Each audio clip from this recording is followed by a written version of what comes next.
Ok, giờ đang đợi đi cái chuyến cái tour cuối cùng của chuyến đi chơi San Diego của mình nè. Đó, có thấy chiếc xe siêu, cái chữ siêu phía sau không? Siêu là con hải cẩu á.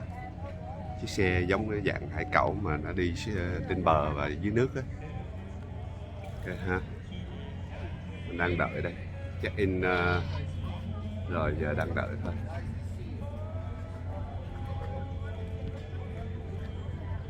Chuyến cuối cùng đi về ha. Đó, chiếc xe đó.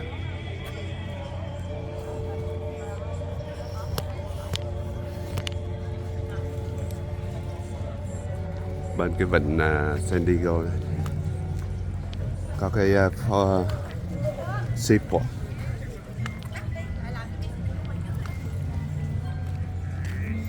Fun in American Facing. Lean inside, buddy. Keep your body parts inside. Thank you. Very important. There you go. Yo. Hello mẹ. Hello thầy.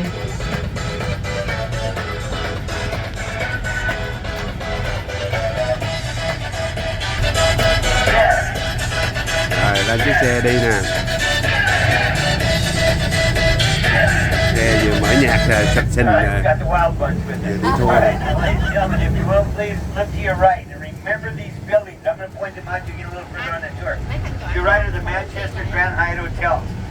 Khăn tròn có con đâu rồi? Khăn tròn của con đâu?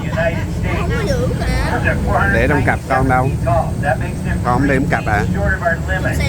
Do any of you have any idea why San Diego, California has a 500-foot limit? Absolutely correct. It has to do with our airport, but a lot of people actually think it has to do with our earthquakes. Earthquakes, earthquakes normally get 300 a month. Tròn lại. Use them at night to rock ourselves to sleep. Now you guys think I'm kidding? Not one bit. San Diego averages between 21 and 2,500 tremors a year. Why so many? We're right where two tectonic plates collide. Pacific plate slides under, subducts underneath the North American plate, 26 miles right below us. And those plates never stop moving. Ra biển lạnh lắm. The total combined movement in a year about 1/100th of an inch combined. Now San Diego is so close to Hollywood over the years, over 700 TV shows and movies have been built here. The building on our left, that's the old retired San Diego police station.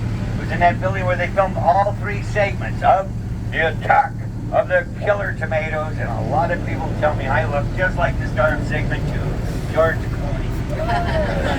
So anyways, by far the most famous movie filmed here was Top Gun. Look over here on your right. Red awning, the Lauren Bell is the Kansas City Barbecue Grill, also known as the Top Gun Restaurant. That's where they filmed many of the scenes, including the one where they sat around the piano that's still in there by the far right window.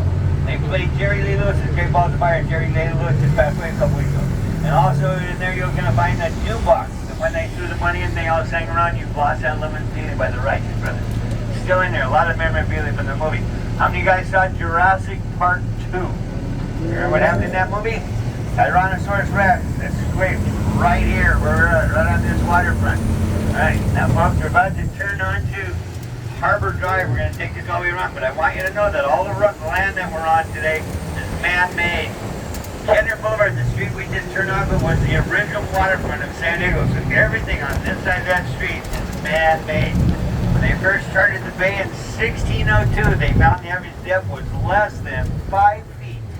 Today the average depth of the bay is well over 45 feet.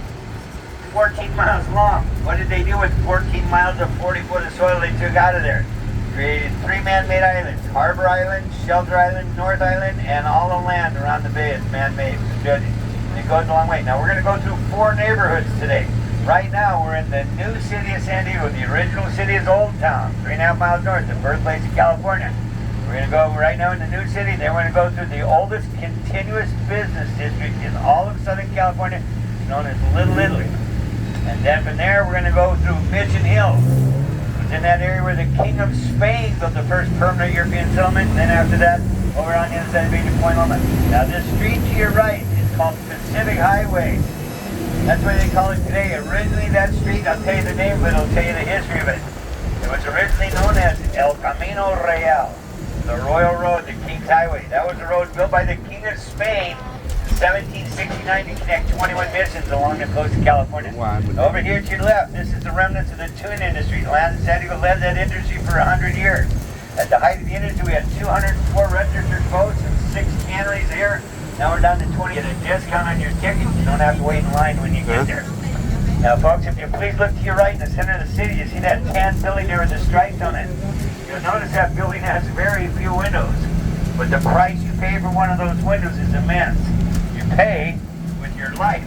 That is a federal penitentiary in downtown San Diego. It's known as MCC, Metropolitan Correctional Center. It's housed Patty Hearst, Charles Manson, Sirhan Sirhan, and recently Representative Duke Cunningham. Now, over here on your left, the building coming up with all the different colored glass windows. The place I'm going to recommend you make way to is our new visitor center. The visitor center is catered to tourists, people who come to visit us. So if you go in there, you'll find discounts in there for a lot of things you might be interested in standing while you're in San Diego. So whenever you go to a major city, always check out their visitor centers. They help out your front tourists. That's what it's all about. Now, I want you to look to your right again. You can see that tan building with stripes on it. Now, if you steal $1 million, you're going to end up with that view. If you make $1 million, you'll end up with a view of the building to the right of it. Same view, just a little smaller windows. Now, guys, get your cameras on. The street we're about to cross here now, this is Broadway. Broadway Street was established as the new city center back in 1870. Now, I don't get to tell this very often, but you guys, before Google ever existed, we used to have maps. And on those maps you open up, there was always a legend on that tell you how far it was from one city to the next. Well, that's pretty arbitrary, so they had to pick a set point. So the set point that they decided to use was the front step of the main post office. In every town, to the front step of the main post office in the next town, that was the distance. That was where those points that they used to figure the distance. But when they were doing that, they came up with that decision. San Diego was moving their post office, so they didn't know where it was going to be. So just for that time, they used the footing of the Broadway Street Pier. So all directions to San Diego then went from the front step of the post office in Town A to San Diego to there. And it was the only place they did it. They just kept it like that. It's the only city that has it. But get your cameras up, folks. Go on your cruise ship as a passenger. You come off and park. Now over here on your left, folks, this is the cruise ship terminal. We get about 75 cruise ships a year out of San Diego. Now, folks, San Diego is shaped like a candy cane. It goes north for a mile and a half next to that fence on the other side. It goes east and west, and then south on this side, 12.5 miles almost to the border back. Right now, we're right here at this corner, so we're going to be able to see all the way across now. We're at the very north end of the bay. You're looking all the way across, and then over on the other side here, that's where we're headed, Shelter Island. That's where we're going to go from being a bus to a boat. Now we're about to enter Little Italy. We're about to cross Ash Street. But I want you to know the streets throughout Little Italy are all named in alphabetical order after trees. Ash to the south here, all the way north to Upas. And on your left, folks, the Maritime Museum is home to 11 historic ships from around the world, including the big one there. That's the Star of India, the oldest iron hull ship in the world. One of those ships over there, you guys all know it as the Black Pearl. I pointed out to you on the way back. In the Pirates of the Caribbean movie with Johnny Depp. Now to your right, the County Administration Building, dedicated in 1938 by Franklin Delano Roosevelt. And now we're in Little Italy, and you notice the building's got a lot shorter. There's a reason for that, folks. Little Italy sits underneath the flight path to our airport. Now if you look over here on your left, ladies and gentlemen, you're going to see 2 big white buildings with sliding doors. That's a Coast Guard station, been here for 101 years. Their jurisdiction, 13 miles south of Mexico, 200 miles offshore, and 100 miles north of Long Beach. Now over here on the right, you see a big parking lot to a major factory here in San Diego. Today it's called Solar Turbines. It has nothing to do with solar. It has to do with the building of engines for ships and aircraft. But originally this huge factory was a tuna cannery up until 1920. That's when a man named Claude Ryan bought this building and started building airplanes in there. You guys ever heard of Ryan Aircraft? Well, in 1927, Claude Ryan received a phone call from an airmail pilot. He says, I hear you build the best planes in the country, and I want you to build one for me. Ryan says, I'd be happy to build it. Yes, background, no. Right, up the wall, go around, get on top. I'm in the back of the soccer ball there. Right by your place there.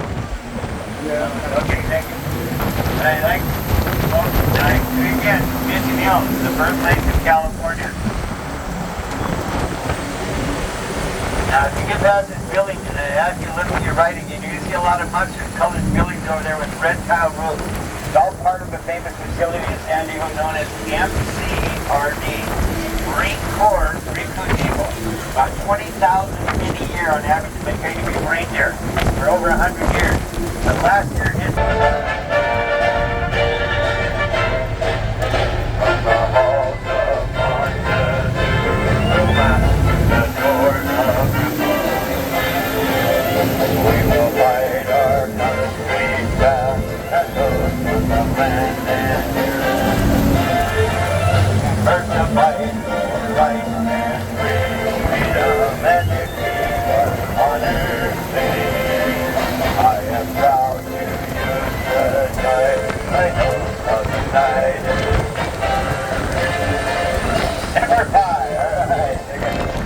That's the Marine Corps motto. The last term, it means always faithful, forever faithful. Now, folks, San Diego was home to another military training facility for 87 years, 1915 to 1982. It was called NTC, Naval Training Center. Those 87 years, nearly 1 million men and women went through basic training here. That's how it was introduced to San Diego. Today it's called Liberty Station. How it got its name? Yeah, 500 sailors was their favorite part of the Navy was. Most common answer, liberty, their time off. But one of the things that still exists of the original boot camp are the barracks, where those almost 1 million people lived in. I lived in the fourth building down on the right side, building 420. But today, the barracks is an international firefighting school. People from around the world come here to learn firefighting skills. And one of the instructors there, I'm very proud to tell you this, is my daughter, Amy. My daughter was the first woman. Oh, you're going to see some light-colored blue bells. It's a pole with a blue bell hanging from it. I want you to know that throughout the state of California, here's what's coming up on your list, there's 525 of these bells. There's the barracks and firefighting school, where my daughter's an instructor. There's one of the blue bells, the El Camino Rail bells, those march the roads built by the King of Spain to connect the 21 districts. 525 of them in the state of California. Now, we're about to go from, this was the basic training area for boot camp, then after you learned how to march, the uniforms, then you get across that bridge. But this is over the remnants of the San Diego River. Up until 1880, the San Diego River used to come bay, but they changed the flow of it to develop it to the south. That's what's left of the San Diego River. Came over here to the advanced training area, and this is Liberty Station. And now we've entered the fourth neighborhood. We just left Mission Hills, and now we're over in what's known as the Loma. The Loma, ladies and gentlemen, is the Spanish word that means hill. Okay, for years. Well, you take that many filters out, the water gets blue, but it's been rectified then. But they are delicious. Now, if you guys are interested in eating abalone, there's 2 commercial abalone actions up in North County. They bring fresh abalone to restaurants up there. $75 to $100 for 4 medallions about the size of the silver dollar. It's very expensive, but it is delicious. Now, we've just turned on to one of the man-made islands. There's 3 man-made islands in the dredge today. Our right is Shelter Island, North Island. Right now, we're on Shelter Island. But this area is famous as a place to tie up your boats. If you're here practicing skills for the America's Cup race, this is called the America's Cup Harbor on the left. 800 slips over here. But look here to your right, folks. This is just Shelter Island Marina. There's 3,100 slips over here. And this is the most expensive place in San Diego to tie up your boat. Because these people that tie their boats are protected from the wind by the mountain. And this is the closest marina to the opening to the ocean. The people that park their boats here pay a minimum of $25 per linear foot per month. 40-footer, $1,000 a month just to park here. Now, when they designed this place, they had a design called Polynesia. Many of the villages have a Polynesia design here out on Shelter Island. One of the most famous of all is right now to your right. This is Humphreys, Half Moon Inn, Half Moon Bay. Humphreys is not only a famous Polynesian resort, it's a famous concert venue. They have a magnificent stage out over the water behind here. Some of the bands that have performed here recently, just a couple weeks ago, Billy Joel was here. Chicago, Three Dog Night. Little River Band, America. I've all seen them all these years, this year. Now, we're about to go into the water. Remember, folks, under every seat there's 2 personal flotation devices. For the adults, for kids, we got special ones here, in this container, and some here. But don't have to come on until it's cap system now. Simple operation, folks. Open it up, over your head, take the cord around it. You've got the cord. Attach the cord. cord, lúc put the gaps in, Look, put them on. We're how going in, you put just on. cross your arms in front of you, you go on feet first. Again, they've been on these vessels over 20 years, they haven't got wet yet. And right here in front of us is where we're going to launch. This is where Rồi, we're chuẩn bị đi focusing xuống on nước about kìa. 2 of them. Now guys, keep looking to your right. That big wall up on the hill, that's the wall of 4 rows, guys. What I'm talking about. This is where we're going to launch here. So the ground, guys, make sure all your stuff's secure. Con đẩy cái này vô I cho see nó some of you in the back messing with your Let it hair. go. Let it go, let it go. Then after the tour, head to Hollywood. I become famous, just like this woman who took our tour. After the tour, she went to Hollywood, got famous for the haircut we gave her for free.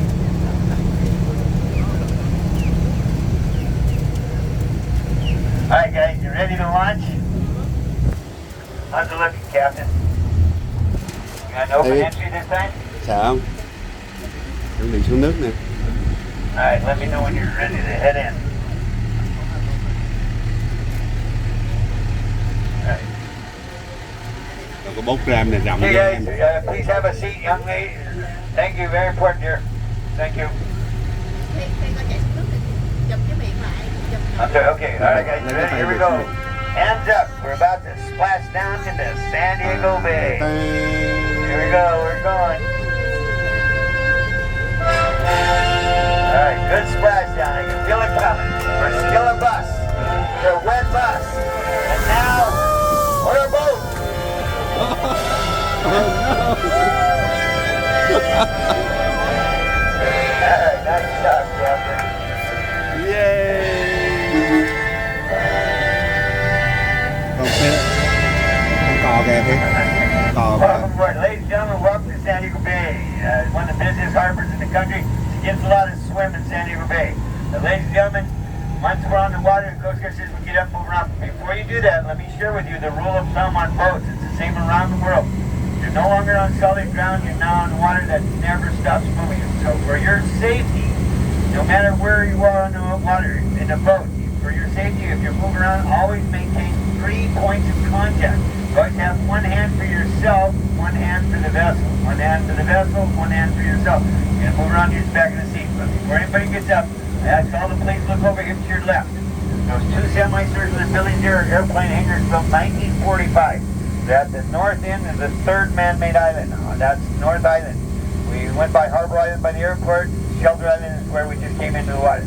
But what I really want you to see are the buildings directly behind those hangars. Those 2 tan buildings there with the blue tops, those are the Manchester Grand Hyatt Hotels. That's where we started our tour, folks. After Seaport Villages, and we went through the city, then we went through Little Italy, then we went through Mission Hills, and now we're over here in what's known as Point Loma. Hey. But now, we're headed due south now towards the opening to the Pacific Ocean. Our next nearest neighbor is 2,509 miles to the south-southwest, known as the Big Island of Hawaii. It's a long way to swim. And with that, my folks, I just say this, it's against the law to swim in San Diego Bay because of all the boats. But the water in San Diego is always cold for 2 reasons. One, it's coming down out of Alaska. And 2, we have some very deep trenches offshore. The deeper the water, the colder it is. To give you an idea how deep the trenches are.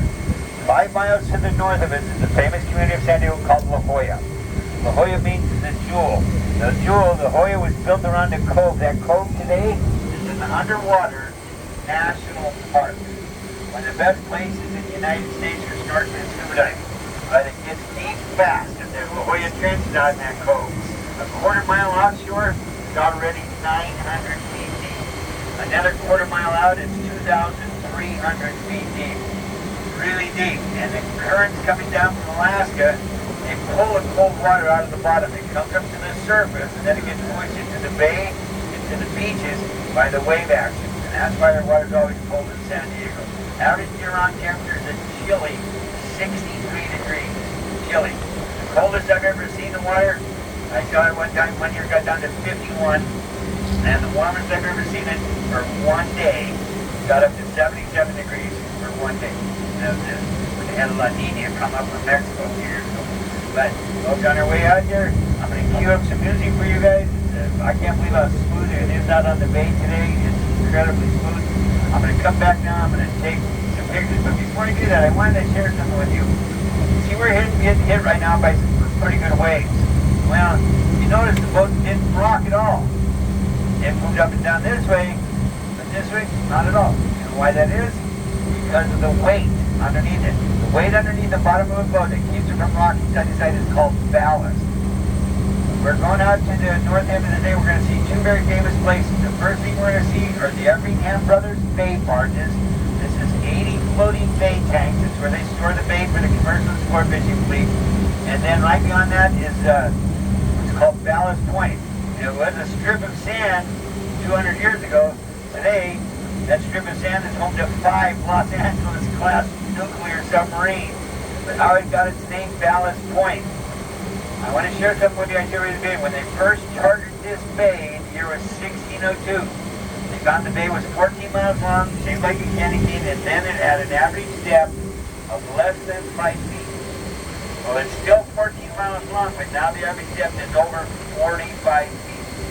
So remember that, they dredged the bay. But the first Europeans that came here, they had no idea how deep the bay was. So they started heading to the north here to try to find fresh water, and they ran aground. It got so shallow. Well, they had to wait for the tide to come in to lift them off that sand so they could go. But then they came back here to this strip of sand by the beginning, and they took the ballast out of their boats. In the old days, they used rocks. They just took the rocks out of the boat so they could raise up in the water column, and then they could go get their water. And they came back, they put the rocks in. Well, they're humans, as we all are. So they look around, nobody's watching them, so they hid a couple of the rocks under the rug or behind a curtain, you know, like we do when they're cleaning the house. Well, that's what happened. But just last year, scientists came here. They did research out here on Ballast Point. They found rocks out here from 5 different continents, dating all the way back to the 1500s. So that's where ballast, this word ballast comes from, the weight in the bottom of the ship. Yes, ma'am.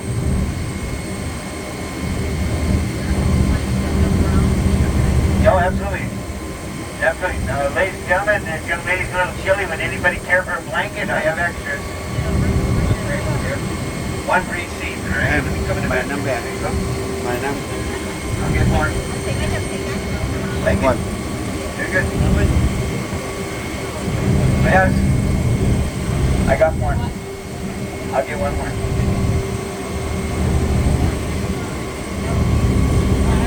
Somebody's flowers here. I don't want to step on people's flowers.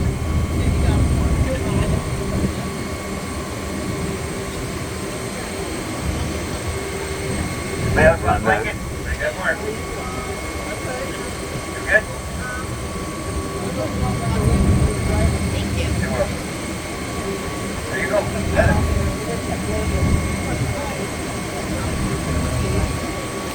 Right, ladies and gentlemen. Over here to your left, folks, that's the birthplace of military aviation. Back in 1911, a man named Glenn Curtis came to San Diego. He came here in a plane that had been built for him by a couple of brothers. You may have heard of them. Their names are Orville and Wilbur, the Wright brothers. They built a plane for Glenn Curtis. He paid aviators had their nicknames: Goose, Maverick. They all went by the name. He was the first one, Spud Ellison. One day he was flying this plane back to the aircraft carriers they built to land on, and he was running out of fuel. He thought he was going to have to dump in the ocean. So he made it back, and he said, we got to do something about that. So look what they did. They built pontoons on the bottom of that plane, so now they can land and take off from the water. First time that ever happened, first place it ever happened in the world is right here. Today, that's home to 17 squadrons of helicopters. And the mission of San Diego has changed over the years. Now, folks, I'm going to share with you the mission of the military, per se. The entire military, threefold. One, is to protect us from threats around the world. Number two, provide materials and supplies around the world and personnel to deal with the threat. The third mission is one I think is the most important one of all, humanitarian. The United States military is famous around the world for providing humanitarian aid whenever it's needed in emergency. But San Diego has a caveat to all of those. San Diego's mission is to protect us from underwater threats. The advent of top-water and underwater drones, unmanned weapons. San Diego's mission has changed. It has to do with our location. 11 miles south of us is the country of Mexico. They don't have the same restrictions in their waters as we do. So that's the mission of San Diego. There's 17 squadrons of helicopters out here All of them are armed. They have instruments in them to find and to destroy underwater threats. That's their main mission here. You're going to see a lot of other aircraft here in San Diego as well, but that's their main mission. Now, to give you an idea how big San Diego is, it's the largest military base of its kind in the entire world. To give you an idea how big San Diego is, there's 130,000 active duty members in the military in San Diego City. 130,000. They man 13 military commands, 7 military bases. That does not include their families. That's another 170,000. So 300,000 residents of San Diego right now are actively involved in the military. For you guys, for me, that's 1/3 of the entire population of Montana. Montana's got barely 1 million, basically 1/3 of the population of Montana. 300,000 residents. But over here to your left, you guys saw the movie Top Gun. You've seen all those buildings there. In front of those buildings there, the little semicircular buildings, you see those big giant helicopters? And I do mean those are giant helicopters. They're called Super Stallions. To give you an idea how big they are, this vessel we're in right now, folks, is 40 feet long. Those helicopters are 2.5 times the length of this. They're 97 feet, 4 inches long, almost 100 feet long. They use those to transport tanks from ship to shore. They can lift 89,000 pounds. They can lift this vessel fully loaded out of the water and take us anywhere they want. We'd be less than 30,000 pounds. Two big giant equipment haulers here. Super Stallions.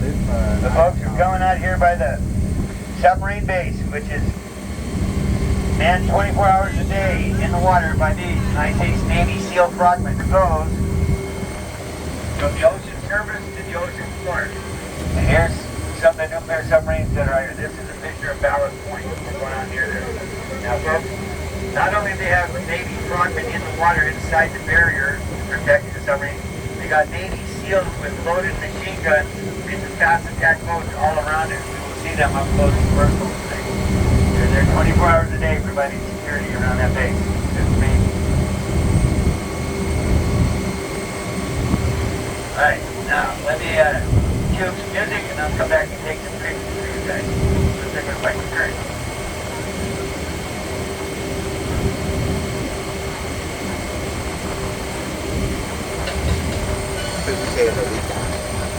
Can I take a picture?